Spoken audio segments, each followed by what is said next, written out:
The day is here and Lovable Cloud has just launched along with Lovable AI. And in this video, I'm just going to give you a really quick rundown on what both of these updates are, what they mean for you, and what it means for your projects moving forward inside of Lovable. Now, in a very short bundle here, Lovable Cloud is a database. Yeah, I don't know why they named it Lovable Cloud, but cloud is just a database.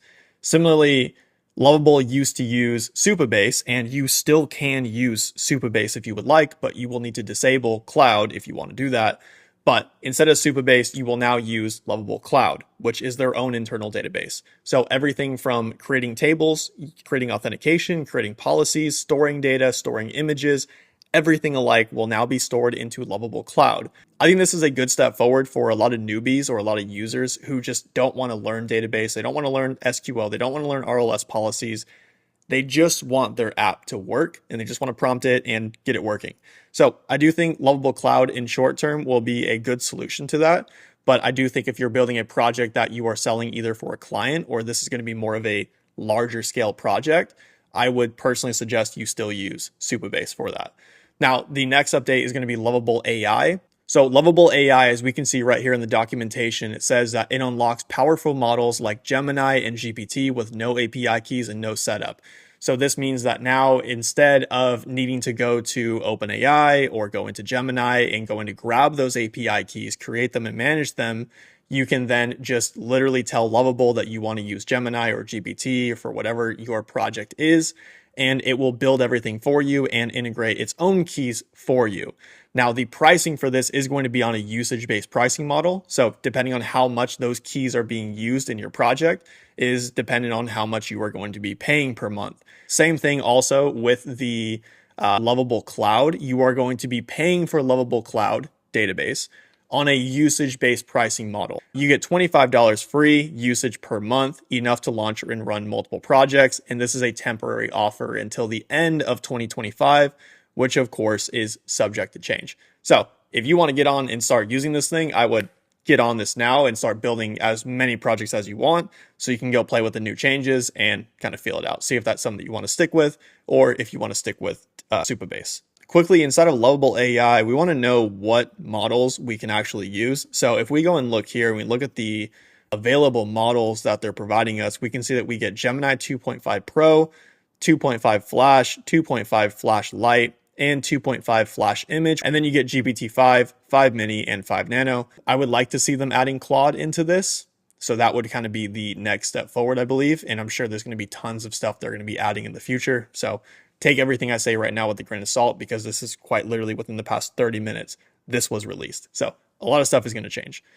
Now, I want to cover a couple caveats with Lovable Cloud. First thing is that you currently cannot remix a project and keep Lovable Cloud with the project. And this would be the most ideal scenario, that you would be able to grab a project or your own project, remix it, and keep the database intact. That would be fantastic if that was possible, but that currently is not the case. And the second caveat is if you begin your project and go through building your project using Lovable Cloud, you currently cannot switch that to Supabase if you want to do that in the future. So when you go to build your projects, make sure you go into understanding if you are going to be using Lovable Cloud for the foreseeable future, or if you are going to be using Lovable and Supabase for the future, because you cannot jump between these two currently. There might be something in updates in the future that you'll be able to do this, but currently you can't do that. All right, and the final thing in this is I just want to show you where you can manage Lovable Cloud and Lovable AI. So if we go up to the settings inside of your account here, we can go to your account in the top right corner and then go down to settings. And from here, you're going to see a menu called Tools. And if you click on Tools, then you can go ahead and see Cloud, which is enabled, and AI, which is enabled as well. And what I would leave these as, and what I've changed them to, is ask each time. Also for Lovable AI, ask each time. That way, anytime you start your project and you start going into it, Lovable will ask you, do you want to use Cloud for your database, or do you want to use Lovable AI to have Lovable provide you with its own API keys, or do you want to use your own API keys? So I changed that to ask each time. We can look at some of the advanced settings down here and kind of see what we have. So read database, read analytics, run security checks, modified database. This is good. Keep this as ask each time.